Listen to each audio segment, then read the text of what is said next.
Hello everyone, कैसे हैं आप लोग। तो जैसा कि आज आप सामने देख सकते हैं, जो आज का इंग्लिश का टॉपिक मैं लेकर आया हूँ आपके सामने, वो है सब्जेक्ट वर्ब एग्रीमेंट। इसके बारे में मैंने पिछली वीडियो में आपको बता दिया था कि मैं अपनी नेक्स्ट वीडियो में ये टॉपिक लेकर आऊँगा। सबसे पहले मैं आपको एक बात बता दूं कि इस टॉपिक को समझने के लिए आपको टेंसेस आने चाहिए। अगर आपको टेंसेस नहीं आते हैं दोस्तों, तो आप पहले मेरी पिछली वीडियोस देखें। उसके बाद आपको पता चलेगा कि सब्जेक्ट टू वर्ब इनका एग्रीमेंट करते कैसे हैं। क्योंकि अगर आपको टेंस नहीं आते हैं तो आप ये वाला सब्जेक्ट एग्रीमेंट टॉपिक नहीं कर पाएंगे। इसके बेसिस पे आपको क्वेश्चंस आएंगे ही आएंगे, ये एक कंफर्म टॉपिक है। बेशक हमारे सिलेबस में हमें मैंशनड है कि टेंसेस आएंगे, पर टेंसेस हमें ऐसे पूछे नहीं आते डायरेक्ट। हमेशा सब्जेक्ट वर्ब एग्रीमेंट पर ही मैक्सिमम क्वेश्चंस आते हैं। तो इसके टोटल 8 रूल्स हैं। तो हम हर दिन करके 2 या 3 रूल डिस्कस करेंगे, ताकि आपको भी ज़्यादा बर्डन ना लगे और कन्फ्यूज़न ना हो। तो आइए वीडियो को शुरू करते हैं। वीडियो शुरू करने से पहले मैं बता दूं कि आपको इसकी डिस्क्रिप्शन हमारे टेलीग्राम चैनल पर, इसकी वो पीडीएफ हमारे टेलीग्राम चैनल पर मिल जाएगी। मैं डिस्क्रिप्शन बॉक्स में उसका टेलीग्राम चैनल का लिंक डाल दूंगा, आप वहाँ से ये पीडीएफ डाउनलोड कर सकते हैं। तो आइए वीडियो को शुरू करते हैं। सबसे पहले दोस्तों, आपको पता होना चाहिए कि सब्जेक्ट और वर्ब का एग्रीमेंट आखिर में होता क्या है। सब्जेक्ट को देखकर जो वर्ब यूज़ की जाती है उसको बोलते हैं हम सब्जेक्ट वर्ब एग्रीमेंट। सब्जेक्ट क्या होता है? जिसके बारे में बात की जाए।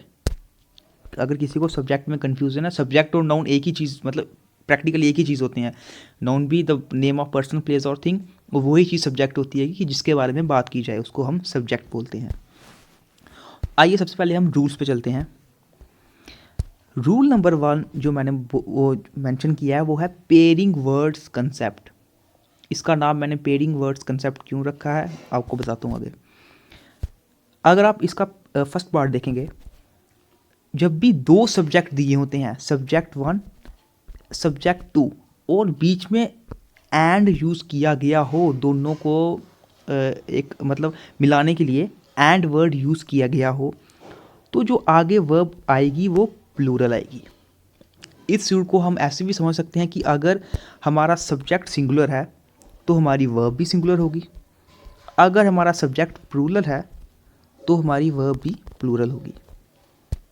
इस टाइप में ये रूल चलता है। तो ये तो बिल्कुल ही बेसिक है कि अगर 2 सब्जेक्ट हों, बीच में एंड लगा हो, तो वर्ब हमारी प्लूरल आएगी। एग्जाम्पल से आप देख सकते हैं, Ram and Shyam are best friends. Ram और श्याम बेस्ट फ्रेंड्स है। ये तो बिल्कुल बेसिक है, इस पर मुझे नहीं लगता इस पर कोई क्वेश्चन आएगा। लेकिन क्वेश्चंस किस पे आते हैं वो है इसका सेकंड पार्ट। इस पे दोस्तों क्वेश्चंस आते हैं। इस पार्ट को समझते हैं। देखो, ऐसे तो 2 सब्जेक्ट के बीच में एंड लग गया तो हम हमेशा प्लूरल वर्ब का यूज़ करेंगे। आर होती है प्लूरल वर्ब, ठीक है ना। इज होती है सिंगुलर। लेकिन अगर दोनों सब्जेक्ट 1 एंड सब्जेक्ट 2 वो एक सिंगल थॉट को रेफर कर रहे होंगे, if they are referring to a single thought, तो वो उस वक्त पेयरिंग वर्ड्स बनाते हैं। पेयरिंग वर्ड्स मतलब कि जो डिफरेंट वर्ड्स तो होते हैं, पर वो एक ही वर्ड, एक ही थॉट पर कंसंट्रेट कर रहे होते हैं। और इन्हीं वर्ड्स के, इन्हीं जो ये पेयरिंग वर्ड्स हैं, ये मैं कुछ लेकर आया हूँ आपके लिए। इन जब भी सेंटेंस में ये वर्ड्स इस्तेमाल हो जाएं तो हमारी वर्ब सिंगुलर यूज़ होगी इनके आगे, ठीक है। ये वर्ड्स हम पढ़ते हैं। Bread and butter, age and experience, rice and curry, nook and corner, hammer and sickle, horse and carriage, crown and glory, coming and going, slow and steady, truth and honesty, and rise and fall. ऐसे तो हमें पता है कि rule बोलता है कि अगर 2 सब्जेक्ट है, जैसे कि ब्रेड एंड बटर, तो आगे इसके जो वर्ब आएगी वो आर में आएगी या कोई भी प्लूरल वर्ब आएगी। लेकिन ये सिंगल थॉट को रेफर करते हैं, इसलिए इसके आगे वर्ब सिंगुलर आती है। इन सभी वर्ड्स के आगे वर्ब सिंगुलर आती है। आप ये वर्ड्स दोस्तों बिल्कुल दिमाग में डाल दीजिए ताकि आए और आप जितनी मतलब आप इस पर कभी कंफ्यूज ही ना हो। इस टाइप में देखिए, इसकी एग्जांपल देखते हैं। Bread and butter is our daily food. मैंने जो वर्ब मेंशन की गई है उस पर भी हाईलाइट किया हुआ है। अब ब्रेड एंड बटर दो अलग अलग वो हैं, सब्जेक्ट हैं, लेकिन ये एक ही थॉट को रेफर करते हैं, ब्रेड एंड बटर, इसलिए ये आगे जो वर्ब लेता है वो सिंगुलर आती है। इसी तरह no nook and corner was left unsearched, word नहीं आया, वाज आया है, सिंगुलर वर्ब आई है, वाज लेफ्ट अनसर्च्ड। ठीक है, ये था रूल नंबर 1 दोस्तों, जिस पे मैंने आपको बताया कि एंड के रिलेटेड क्या क्या कंसेप्ट्स होते हैं, यानी कि पेयरिंग वर्ड्स कंसेप्ट्स। मुझे नहीं लगता आपको पार्ट 1 में कोई भी कंफ्यूजन होगा। अब हम रूल सेकंड पे चलते हैं।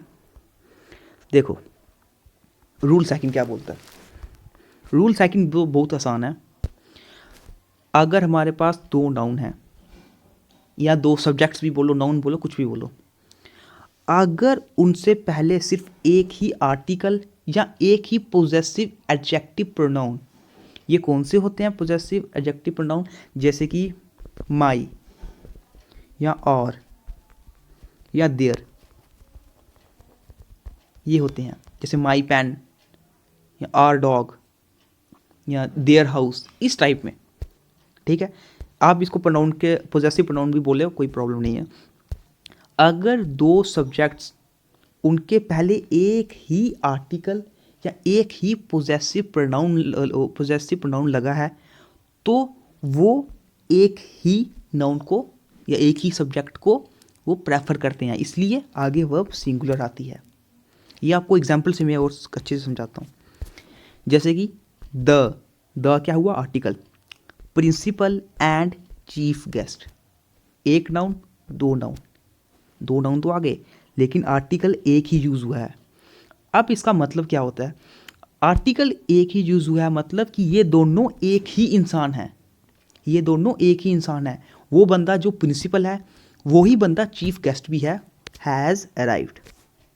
अब एक ही इंसान था तो सब्जेक्ट सिंगुलर था, तो फिर वह भी सिंगुलर आई। सेम हम सेकंड एग्जाम्पल पे देखते हैं। माई brother and friend is waiting for me, is क्यों आया, यहाँ पर एक ही पोजेसिव प्रोनाउन लगा है माई, जो मेरा भाई है वो ही मेरा एक अच्छा दोस्त भी है। एक ही नाउन को, एक ही सब्जेक्ट को ये प्रेफर करता है, इसलिए आगे वर्ब भी सिंगुलर आती है। लेकिन ये रूल चेंज कब हो जाता है, अगर पहले नाउन के लिए अपना आर्टिकल या अपना एडजेक्टिव प्रोनाउन लगा हो और दूसरे नाउन के लिए अपना आर्टिकल और एडजेक्टिव प्रोनाउन लगा हो, यानी कि इस बार दो आर्टिकल दोनों के लिए अलग अलग लगे हों, दोनों के लिए पहले वाले के लिए लगा हो, दूसरे वाले के लिए भी आर्टिकल लगा हो या पोजेसिव प्रोनाउन लगा हो, तब वो दो नाउन्स को प्रेफर करते हैं। दो नाउन्स मतलब कि प्लूरल सब्जेक्ट, तो प्लूरल सब्जेक्ट तो फिर वर्ब भी प्लूरल। इन शॉर्ट ये रूल क्या बोलता है, अगर आर्टिकल एक है तो एक ही सब्जेक्ट को ये प्रेफर करेंगे तो वर्ब सिंगुलर।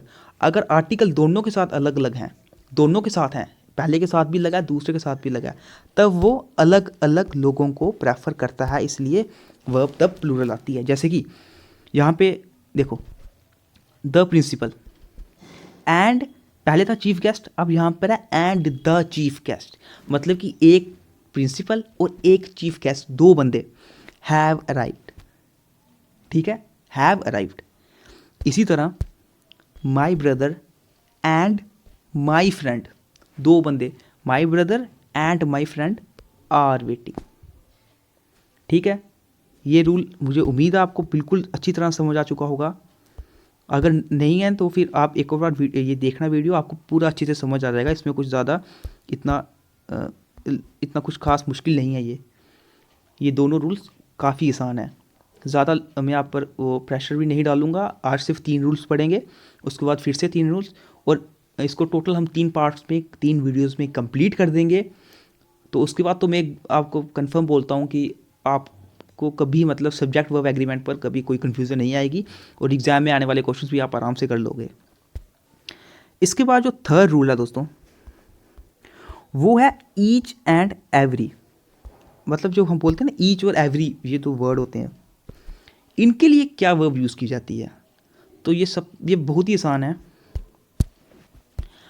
चाहे ईच एंड एवरी के आगे एक नाउन हो या चाहे दो नाउन हो, यानी कि जैसे ये देखो दो नाउन है, नाउन 1 एंड नाउन 2, चाहे ईच एंड एवरी सिर्फ पहले के साथ लगाओ या सिर्फ दूसरे के साथ लगाओ, दूसरे के साथ लगेगा नहीं, चाहे सिर्फ पहले के साथ लगाओ या सिर्फ दोनों के साथ लगाओ, वर्ब आगे हमेशा सिंगुलर ही लेगा।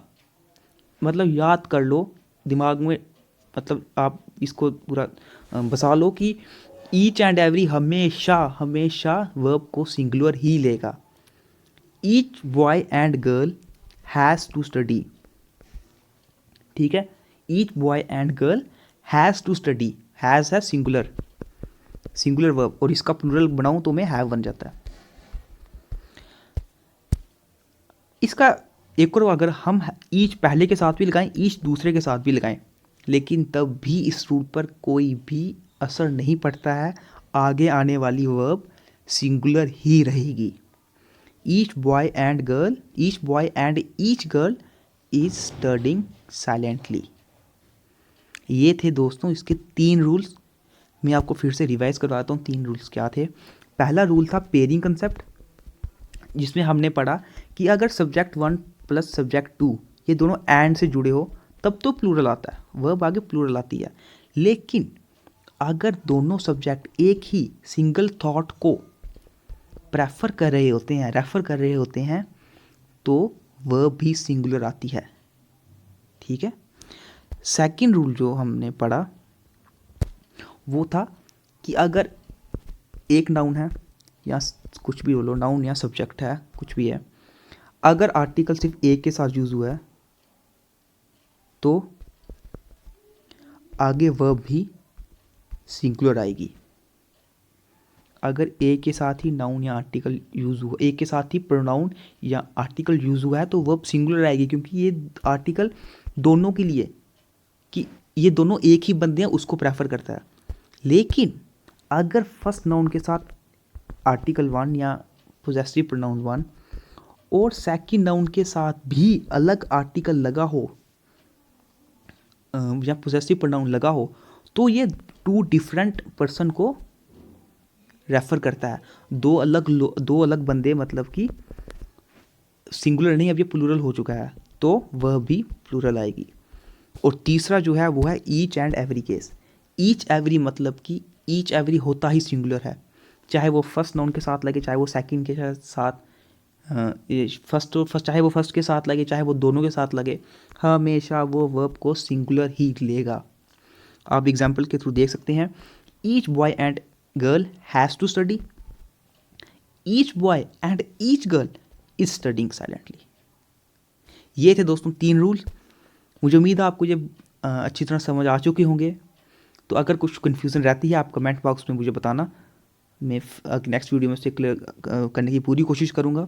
इसके टोटल 8 रूल्स हैं, हम 3 वीडियोस में कंप्लीट कर देंगे और एंड में मैं इसके प्रैक्टिस क्वेश्चंस भी लेकर आऊँगा जो एग्ज़ाम पॉइंट ऑफ व्यू से इंपॉर्टेंट होंगे। तो अगर आप इस चैनल पे न्यू हैं, इस चैनल को सब्सक्राइब कर दें और बेल आइकन ज़रूर दबाएं ताकि हमारी लेटेस्ट नोटिफिकेशंस आपको मिलती रहें। मिलते हैं फिर आपसे नेक्स्ट वीडियो में।